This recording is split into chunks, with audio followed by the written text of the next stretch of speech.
आखिर क्यों है पद्मिनी एकादशी इतनी खास?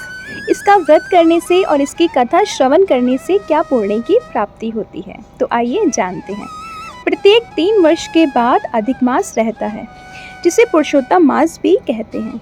यूँ तो वर्ष में 24 एकादशियाँ होती हैं, परंतु अधिक मास की 2 एकादशियाँ जुड़ जाने के कारण प्रति 3 वर्ष में 26 एकादशियाँ होती हैं। अधिक मास में परम एकादशी और पद्मिनी एकादशी का व्रत रखे जाने का बहुत ही महत्व है, क्योंकि ये 3 वर्ष बाद ही आती हैं। तो आइए जानते हैं पद्मिनी एकादशी की व्रत कथा। त्रेता युग में एक पराक्रमी राजा कृतवीर्य था।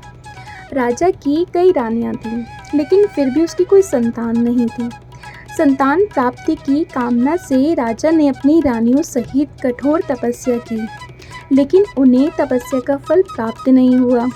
ऐसे में राजा की एक रानी, जिनका नाम पद्मिनी था, उन्होंने माता अनुसुईया से इसका उपाय पूछा।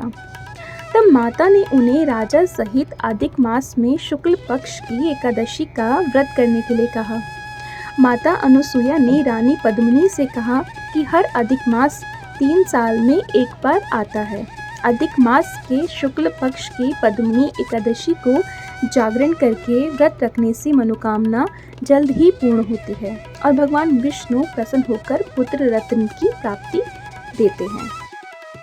फिर जब अधिक मास आया तो रानी ने पद्मिनी एकादशी का व्रत रखा और दिन में कुछ भी नहीं खाया। रात्रि में जागरण किया। रानी पद्मिनी के इस व्रत से प्रसन्न होकर श्री हरि विष्णु ने रानी को पुत्र प्राप्ति का आशीर्वाद दिया और भगवान विष्णु के आशीर्वाद से रानी गर्भवती हुई और 9 माह बाद पुत्र को जन्म दिया। वह पुत्र काफ़ी बलवान और पराक्रमी था। ऐसे में पद्मिनी एकादशी का व्रत करने से संतान की प्राप्ति होती है और व्यक्ति वैकुंठ लोक को प्राप्त होता है। पद्मिनी एकादशी का व्रत रखकर पूजा करने से 2 गुना फल की प्राप्ति होती है। इस दिन विधि विधान से भगवान विष्णु जी की पूजा के साथ ही पद्मिनी एकादशी का व्रत की कथा भी पढ़नी चाहिए। पद्मिनी एकादशी की शुरुआत 28 जुलाई को दोपहर 2:51 से होगी। तिथि का जो समापन है 29 जुलाई को दोपहर 1:05 पर हो जाएगा। एकादशी व्रत का जो प्रारंभ समय है 30 जुलाई सुबह 5:41 से 8:24 के बीच किया जाएगा।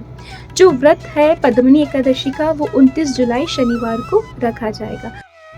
भगवान विष्णु जी का आशीर्वाद प्राप्त करने के लिए इस एकादशी व्रत को अवश्य रखें और इस कथा को और भी सभी भक्तों तक शेयर करें। जय श्री राधे।